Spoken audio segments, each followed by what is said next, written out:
Hello again everyone from Tokyo, Japan, and welcome back to Japan Vintage Camera. I'm coming to you from indoors today because we have some big thunderstorms rolling through Tokyo right now, and while I make the video you may hear a little bit of thunder in the background. I had hoped to go outside and make a video today because it was really nice outdoors earlier, but Tokyo is one of those places where the weather can be unpredictable, and today is a good example of that. So, let's go ahead and get started with the subject of today's video, and a lot of you will probably notice the title of this video where I say I'm going to be describing the most beautiful camera ever. That, of course, is my opinion. A lot of people have different opinions as to what is beautiful and what isn't, but since I'm making the video, I'll go ahead and use my opinion this time. And probably a few of you will agree with me that this is a beautiful camera, the one which I'm holding right now. And this happens to be a Leica III camera, which was made in Germany way back in 1934. Not quite as old as the Leica 1A, which I reviewed last week, but pretty close to it. There's a lot of things which make something beautiful. Of course, there's the appearance, and I guess that's like the superficial beauty which you see in most things. But in machines, and especially cameras like this old Leica, the beauty isn't just on the outside. It goes through deep inside the camera. When the engineers go to the trouble to make everything just right, the outside is just what it needs to be to fit the mechanism on the inside. It's just the kind of beauty in the mechanical device which you can feel when you hold it, which you can feel when you operate it, and even when you hear it, the sound it makes. And also in the case of a camera, the photographs which you can take with it. It's hard to describe. For me, this camera, there are a lot of things which make it beautiful. The first is the outward appearance. And there's nothing really unusual about the outward appearance of an old Leica camera. There were thousands and thousands of these made. This particular camera is all the more beautiful to me because of the signs of wear which it has around the outside. The brassing and the patina on the press, all over this camera. It's been around the block, and it's probably been around the world, and maybe more than once. And I really love to see a machine which, a beautifully well-made machine which has been well used. And which 90 years, almost 90 years after it's made, is still with us and is still usable, though this one wasn't so usable when I received it. It's what I like about these cameras is they're supremely functional, supremely in when we say form follows function. In cameras like this, that's the rule in how they were made. The design, the size, the height, the width, the location of the controls, all this was designed around the function of the camera. Whereas in later times, in later days, things became kind of reversed. You kind of design the outer design of what you want, and then you kind of make the technology fit inside. And usually that works well to get something which is an attractive and marketable kind of thing. But it's really wonderful when you do something where the design follows the function, but still comes out quite beautiful. And that's because the idea of the function of this camera was to make art, or to create art. And it's a piece of art which creates art, and that's something else which makes it beautiful to me. I saw this camera come up for sale a couple of weeks ago, and it was posted on a local site here, and the price was a bit steep on it, so I made an offer, and to my pleasant surprise, my offer was accepted. So I sent a payment, and 2 days later this arrived in the mail. And when it arrived in the mail, I was quite happy with its appearance. It looked exactly like it did in the photos. But as they were photos, they were a pretty good representation of the camera on the outside, but told me nothing about the inside. And unfortunately, the inside of this camera had quite a few issues. First, both of the shutter curtains were completely rotten and dried and cracked and full of holes, and they were transparent. The shutter mechanism was really sluggish and dirty and barely worked. The beam splitting mirror in the rangefinder was completely useless, meaning the rangefinder was useless. And this camera had lots and lots of issues. But the one good thing about 1930s technology is that it's not very complicated to understand, and if you have a little bit of mechanical aptitude, pretty much anything any issue which you come across with an old camera like this, with a little bit of work you can usually solve it or get it fixed. So the next morning after I got this camera, I replaced the shutter curtains in it, and I took out the springs inside the shutter curtain drums and cleaned all the oil out of them and re-lubricated it and put the camera all back together, and now it works the way a Leica should. It's wonderfully smooth, wonderfully quiet. The shutter speeds are fairly close. I have to do some fine tuning on that, and to do that I've got to get my good shutter tester, which is hidden in my closet, and I kind of hate to take that out because it's large and heavy. It's one of the ones which I used to use in the camera factories here in Japan. It's extremely accurate, and sometimes too accurate. Some of these old cameras which I just can't get within the specifications which this machine is capable of showing. But as I've replaced most of the small, I haven't replaced the shutter curtains, and I've re-lubricated everything and cleaned out the gunk. So hopefully I'll be able to get this one within decent working order, and maybe go out and do a little bit of shooting with it next week. As you can see, the lens is just as seriously worn as the rest of the camera. It's worn, but it's not worn out. When I took apart the camera and replaced the shutter curtains and cleaned it out, there was nothing broken inside. Which is, when you look at this camera and you can tell that it's seen that much use, that it's obvious that the camera, when it was designed, it was built to last.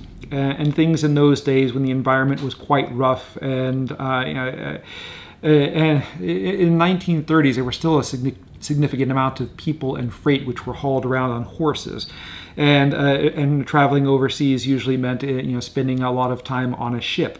So things had to be made quite durable in those days, and this is an example of something which was made to I guess the early 20th century standards of reliability. And when I took apart the camera, I was really, I was disappointed in the shutter curtains, but I was quite happy that this didn't require any other parts other than just the shutter curtains. Everything else in the camera was still serviceable, and it looks like the springs and such on the inside, there's enough tension that I should be able to get this into top running shape. So this is as I may have mentioned or may not have mentioned before, this is a Leica III rangefinder camera, which was made in Germany way back in 1934. And the lens is about the same vintage as the camera body. Both of these are, both were in fairly rough condition. I was able to get the lens apart and clean out the haze and stuff on the inside.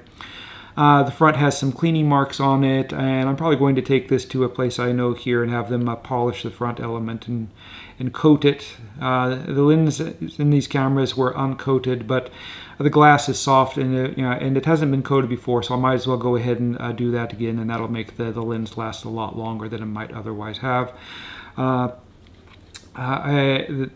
In the 1930s, most of these cameras were painted black, not like nowadays when the black ones are, or say the 50s and 60s where chrome was a standard and black was an option. The earlier Leicas, they all came in black, and then the chrome plating became an option.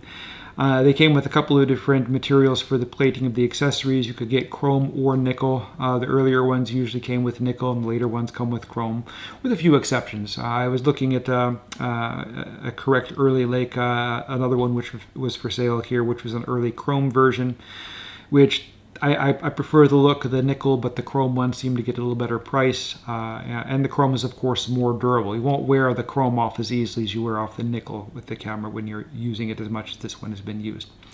So let's go ahead and take a closer look at this camera, and I'll kind of explain the details, features, and functions and how to use it. And I'll go ahead and start with the top as usual, and with the film rewind knob here, which is pretty much the same as the Leica 1A, which I reviewed last week. Very simple in operation. You can just pull it up to turn it. There's an arrow telling you which way to turn, and when you're done with it, just push it back down like so. We have an accessory shoe here, and since this camera has a built-in rangefinder, unlike the 1A, earlier Leicas, the shoe existed in order to add an accessory rangefinder system to it. By the 1930s, Leica was coming up with different lens designs for wider angle and telephoto lenses, and in order to use one of those lenses on the camera, you need an accessory finder, so that's the purpose of this. Here we have the shutter speed knob, which you use, of course, to set the shutter speeds. On these old cameras, the Leicas and Leica copies, it's recommended that you wind the film and charge the shutter before changing the shutter speed. And to change the shutter speed, you simply lift up and you turn it to whichever position or whichever speed you want to use.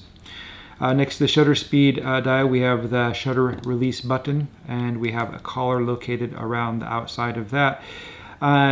You can use a cable release on these cameras, and if you can thread it onto the collar here, but keep in mind that when you are winding the shutter, that this will turn also, and your shutter release cable will turn also. And this, of course, must use the older style cable release, which screws on the outside rather than screws down through the inside, though you can find adapters which will allow you to use a more modern cable release. In front of that, we have the release mechanism, which releases the shutter winding mechanism and allows you to rewind the film.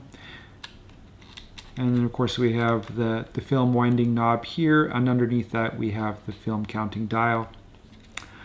On the back of the camera, we have a two-part system. We have a rangefinder window here and a viewfinder window on the other side. The rangefinder window is adjustable with this lever here, and it offers an amount of magnification which makes it easier to do precise focus. And of course the built-in viewfinder is matched to the 50mm focal length. The two lenses which were available on this camera were the 50mm f3.5 Elmar or the 50mm f2 Sumar lens. And moving to the front of the camera, we have the slow speed escapement, and to operate the slow speeds, you wind the camera and you turn the dial to where it says it's marked 20 and to 1, and when you set it to 20 to 1 here, you can change the shutter speeds here on the front, and it'll give you shutter speed options all the way down to 1 second. With half a second, a little bit slow. As I said, I still have to fine-tune the shutter on this camera. On the bottom of the camera, if you want more information about the bottom of the camera and how to load the film, I covered that in my last video about the Leica 1A, and in that video I actually loaded a real roll of film in the camera as I was going to shoot with it later. So if you want a detailed explanation on how to cut the film leader and how to set it in the spool and how to put it all in the film, put the film in the camera and operate the camera, please check that video and it'll have all the information. Pretty basic here, very much, you know, the simple Leica mechanism you can see in the bottom. This one still has the original film take-up spool, which is quite amazing. These are often lost, and though you know they're not hard to find replacements for them, the original replacements are, you know, the original Leica parts are kind of hard to find. On the bottom here we have these two nuts here and with screws in the center, and these are what you use to adjust the shutter speed in the camera. There's one for each shutter curtain, the leading curtain and the trailing curtain. And if your shutter speed is sluggish or too fast, you can adjust it using these. Unfortunately, adjusting the shutter in this camera is a little bit difficult. A lot of people can play it by ear and get pretty good results. Another way to do it is to put a piece of white paper in the back here where the film would be, and by shining a light through the front, you can kind of see the shutter actuating, and you can adjust it roughly that way. But the best way to do it is the correct way, and that's by removing the body housing, and that allows you to put a light through the back of the shutter and a sensor in the front, and that's what I'm going to do when I dig out my big shutter tester, probably tomorrow.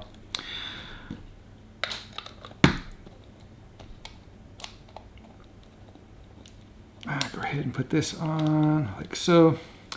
On the top here we have the three windows. The two outer ones are for the rangefinder system, and the middle one is for the viewfinder. What a lot of people do, a lot of people have issues with the low contrast inside the viewfinder or rangefinder on these cameras due to deterioration of the beam splitting mirror.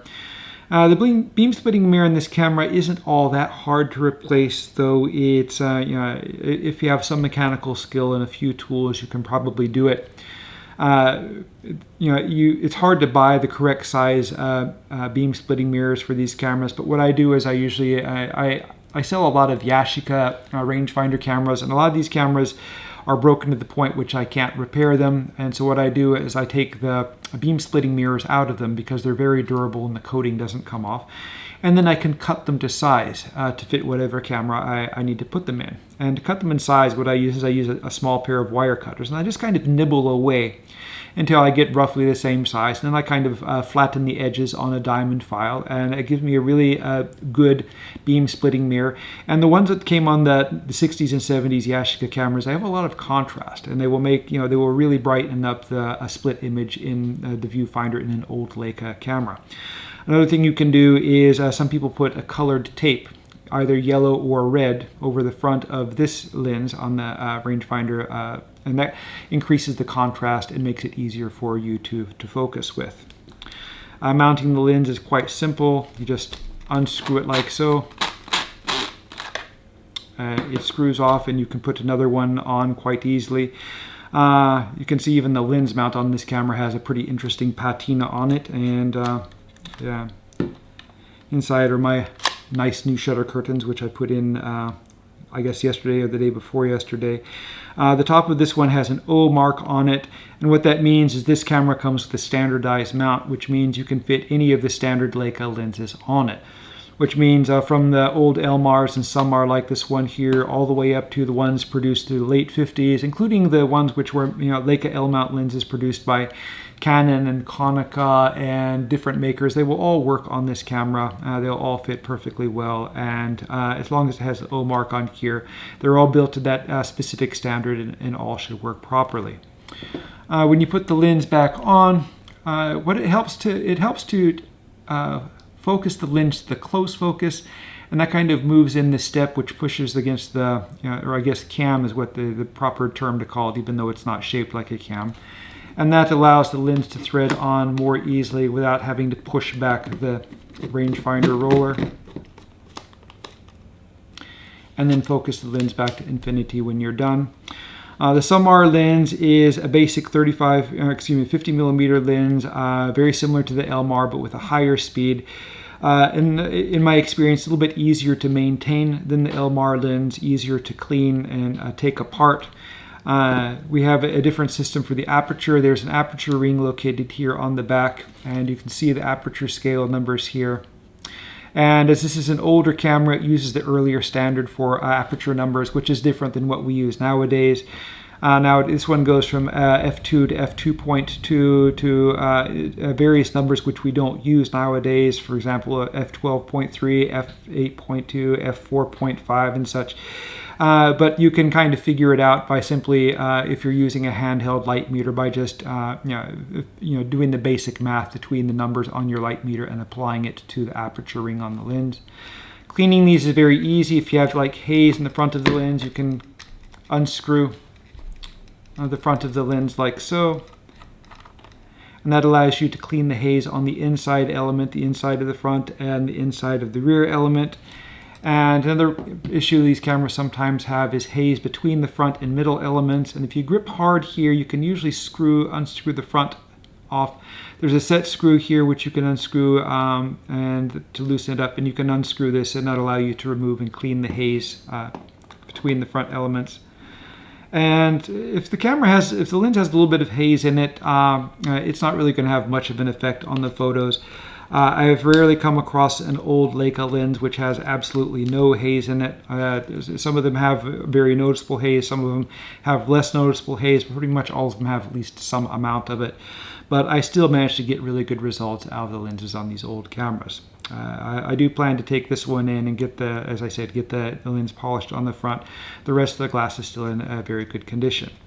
When you fold the lens in like so, it makes it quite easy to carry the camera in your pocket. This one will fit in a jeans pocket. It's not quite as compact as the Leica 1A, but it's definitely much more compact than most 35mm cameras that you'll find on the market today. A few more things which I want to get for this camera. I want to get a case to carry it in. For some reason I don't have an old Leica case. Usually I have all kinds of old camera cases laying around. And that way I won't mess it up if I happen to drop it, because I do want to go out and shoot with this camera quite a lot. Another thing I want to do is get an accessory viewfinder. Though this camera does have a 50mm viewfinder, it's not very precise, and adding an accessory viewfinder which gives you a brighter image can make the camera more useful. I was looking at an old photograph of Henri Cartier-Bresson using one of these old cameras, and of course he had an accessory finder put on it to help him, I guess, improve his ability to compose with an image. And also, who is that guy? James Revelius, who is a famous photographer in England. His primary camera was a Leica III, which is quite renowned for having a really nice and large and bright viewfinder, but even he preferred to use an accessory finder on that one. He used was the old viewfinder, which has a dial on it which kind of blacks out everything which isn't inside the field of view. Some people don't like that, but for him, he really loved it, and he got really good results with it. So I'll probably put down some kind of viewfinder, but something more modern, because I like the clear optics, and a little bit, something that might have focusing lines in it. A really good option for inexpensive and easy to use one is the tele-wide finder, which comes on the Yashica Electro 35s as an accessory.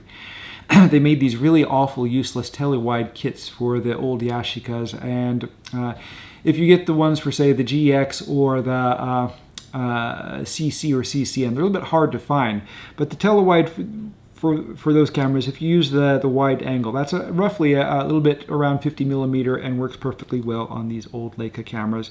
And of course you can use a variety of different finders for different makers, and especially for people who wear eyeglasses and who have trouble seeing through this really squinty viewfinder. You can of course get much larger ones which allow you to use this camera more easily. The rangefinder system you can use quite easily when you're wearing eyeglasses, because you only have to see the center part of it. But if you want to be able to use one of these cameras more easily, just get the accessory viewfinder. But anyway, this video is running a bit longer than I expected it to, so I'm going to go ahead and cut it short. That's it for my review of the most beautiful, or at least my most beautiful Leica camera, or any camera. I am expecting some more interesting cameras over the next couple of weeks, and I'll be making videos of those as they come in. So if you'd like to see them, please subscribe or check back. If you like the video, please click the like button. That always helps. Thank you very much for watching, and I hope you tune in again soon.